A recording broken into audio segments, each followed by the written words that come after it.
How I'd remake the DCEU. Back on Krypton, we see a civilization thriving. Jor-El, Zor-El, and General Zod as the two most respected members of the Kryptonian Council and leader of the Kryptonian army. Zor-El is also a family man and brother to Jor-El, father to a young, brilliant daughter, Kara. An important detail about Kryptonians is that due to their codex artificially creating the population, everyone at birth is given a purpose or a role, and Kara's is to protect Kryptonian culture. After Brainiac threatens the people of Kandor into sacrificing the city for the sake of his collection, Kara wants to help in any/every way she possibly can, though her family disagrees because of her age and because of a plan that they have. They demand that she stay out of this if they want to protect her, and she disobeys her family's orders and goes to help behind their back. This ultimately puts her in a Kryptonian prison where she meets Lobo, who is a Sarnian outlaw also imprisoned there, of course, and while they're behind bars, and periodically throughout the movie, her family meets to discuss her developing purpose. True, her purpose is to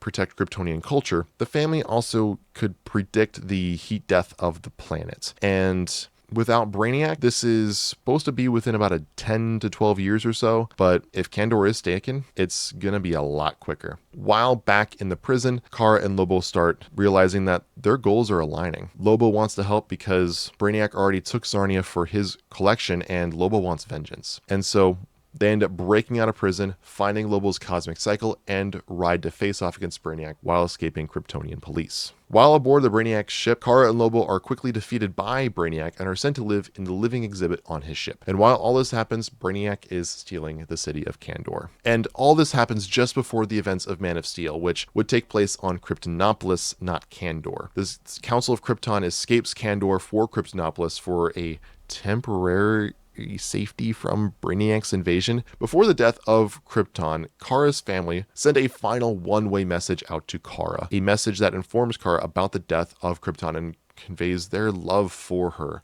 and how proud they are of her, as well as her purpose to protect her cousin, Kal-El, who was just shot into space towards planet Earth. This message will be cut off by the planet's destruction. Using her intelligence and Lobo's strength and experience, the two break out of Brainiac's ship by blowing up part of it. With nowhere to go, Kara asks Lobo if he can take her to Earth. In the post-credit scenes, we get two of them. The first one is on their way to Earth. Kara and Lobo are discovered by an apocalyptian battleship. Here, they are taken and boom-tubed to Apocalypse.